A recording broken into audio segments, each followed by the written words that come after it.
What's up everyone, it's G-Ball, and today we're checking out the Maverick missions with the Microsoft Flight Simulator.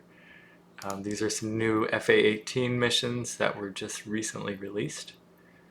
And the A-18 is one of my favorite planes ever. I flew it a bunch in DCS. And being able to see it in Microsoft Flight Simulator is even better just because of the realism here. It is just so cool looking, so highly detailed. So with this new Maverick pack, we've got a couple things. We have some training, so we've got a high performance takeoff, a ridge crossing, which is basically using clouds and pretending like they're mountains, flying around them, trying not to run into them. There's the split S maneuver. I honestly don't know what that is, but it looks really cool. And then if we go back, after we've done that training, we've got some challenges we can do as well. So we've got 5 fast and low altitude challenges, trying to weave your way around a lake or some mountains or a glacier or through a canyon. So those are some pretty exciting ways to fly. Obviously very high stakes if you're flying that in real life. But so cool to just kind of weave in and out as fast as you can and try to beat the best time. In addition to that, we also have a carrier landing, which I haven't tried yet. I'm very excited to try it. Those are very tricky, as I'm sure everyone knows. Very little room for error either way. And then there's also the Dark Star, which is the fictional aircraft from the new Top Gun, which I think it said it can fly Mach 10 and 50,000 feet or something crazy like that. So I'm interested to check that out too. But today we're just going to start with the high performance takeoff. So the point of the high performance takeoff is to get the plane off the ground in the shortest runway length possible and then get up to 10,000 feet as quickly as possible. So we'll kind of walk through what it takes to do that once we're in the plane. So we've got this little objectives window that pops up when we first get here. I always like to put it kind of over to my bottom right. That just seems like a good spot for me. And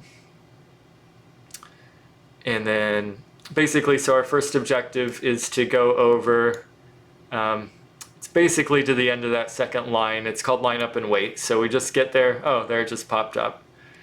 So we get over to the end of that line, we stop the aircraft, hopefully right in the middle of the runway, nice and lined up, ready to take off. Alright, so let's see if we can recenter ourselves. There we go. So if you haven't flown the F-18 before, I'm going to give you a real quick overview of the most important things you need to be aware of. So on the left side of our HUD here, that's the airspeed indicator in knots. And then on the right side, that's our altitude above sea level. Now, in some of the missions, in particular the ones where we're flying close to terrain, we can actually swap our altimeter over to radar mode. And that's going to tell us how far the aircraft is above the ground. And that's assuming the belly is roughly facing toward the ground. In most cases, I'm pretty sure it doesn't work. Like if you're inverted, for example. I was inverted. Anyway, by the way, I haven't even seen the new Top Gun yet, but the old one was so cool. I actually had the old Top Gun video game, the old Nintendo one, which I was a huge fan of back then. So it is really cool, several years later, to be here and looking at this beautiful graphic F-18 here. We see it's got the Maverick livery, the Maverick paint job. So it's got the black and the black tails and the blue stripes. And then it's got Maverick's name here painted on the side. We can see our pilot in there. Now, if you're not familiar with carrier aircraft, there's a couple things that set them apart. We see the wings have hinges, so they can actually fold up for storage on the aircraft carrier. And we see the tail hook for the carrier landing as well. Another thing these aircraft need is beefier landing gear to take that hard hit on the carrier deck. So let's get ourselves back in the cockpit. And we're actually about ready to start. Now, one thing you need to be aware of is you can turn nose wheel steering to high. So make sure you set up your controls to do that. I've just done so, and we can see the indicator right here. So turning that to high just lets the nose wheel turn further. It's really hard to make this turn if you don't do that. So at this point, the aircraft, when we start this mission, is already on. It's ready to go. There's no parking brake set or anything. So all we have to do to start going is kind of bump our throttle up. I'm going to do so about 10% right now. Somewhere around there, just a guess. We're going to start rolling forward. I'm going to try to keep it between definitely below 20 knots, hopefully closer to 10 as we're rolling up to our lineup and hold. And I'm just using very gentle rudder input to the right, of course, to get us onto our center line here. So now we're about on the center line. I'm going to straighten out, and we're approaching our stop, so I start holding the brake. And I'm going to throttle all the way back down. Now, one thing with these missions is we need to wait for the next objective to pop up there. I'm going to walk you through the sequence because it's going to happen pretty fast when we do it. We're going to increase the throttle to mill power. That's 100%.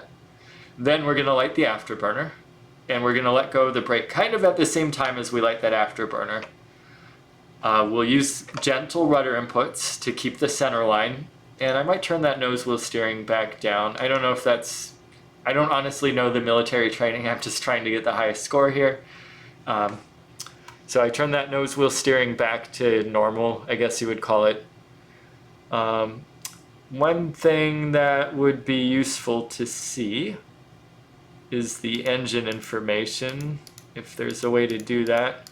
Just so we can see when our engines spool up. Yeah, there we go. Do we have... yeah. We have our RPM at least. I would like to see percentages. I don't know if that's a... I'm not going to mess around with this too much. And most of our DDI things aren't implemented because a lot of those are combat related. Unfortunately, there's no combat here. I don't think there's ever going to be any. But yeah, that's better than nothing. So we're on the support menu.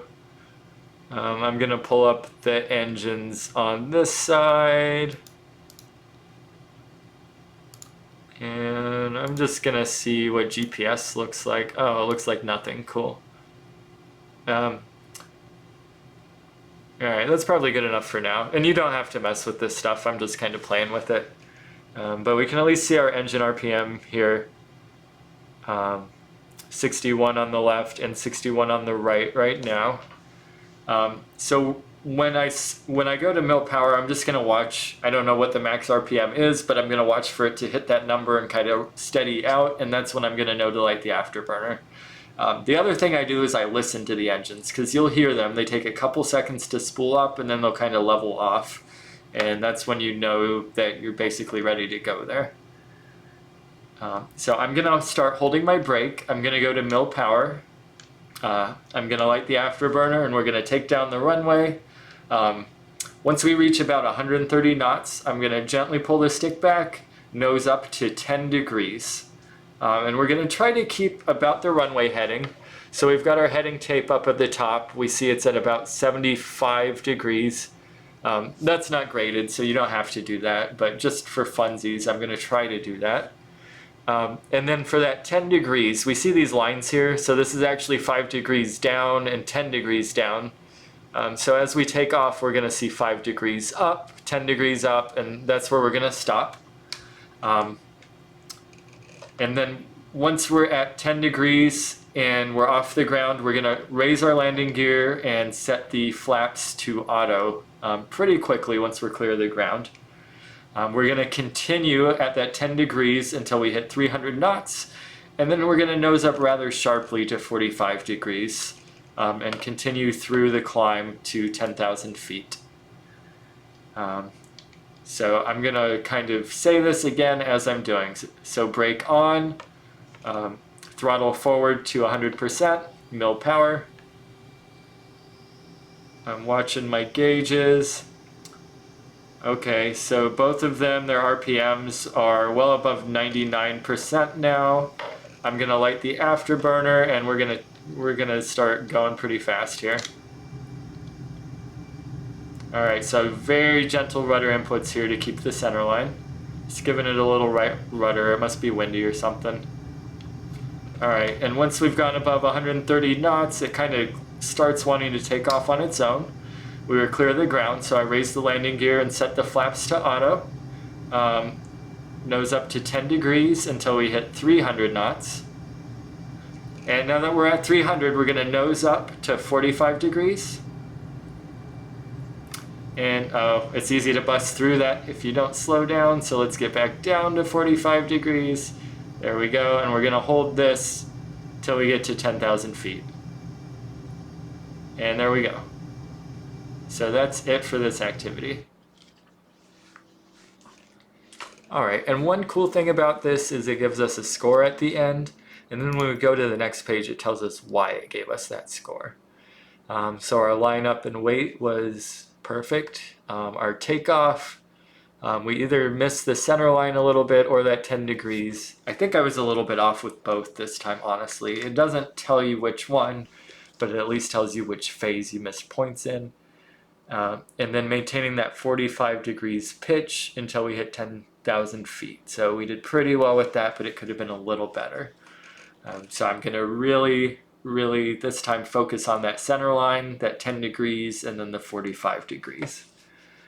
So let's go ahead and restart. We're going to run through this just one more time, but a little bit faster now.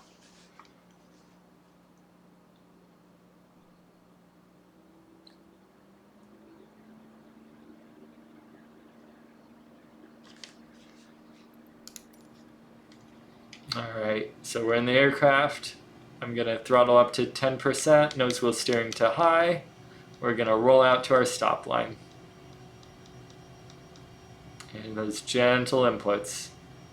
There's very rarely, if ever, will you yank an aircraft control or slam the throttle forward or anything like that. You want to smoothly do everything. Alright, so we're stopped, we're on the center line. Once my objectives update, we're going to go to mill power here. Here we go, mill power.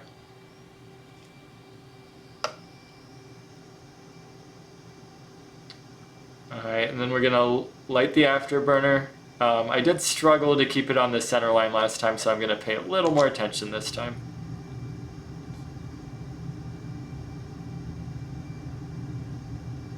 Just very gentle with these rudder inputs now. Alright, gear up, flaps to auto, 10 degrees.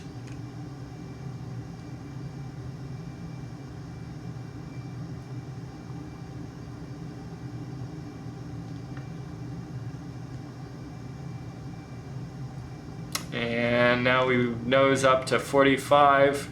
At about 30 to 35 to 40, I started slowing down. I still busted 45 just a bit though.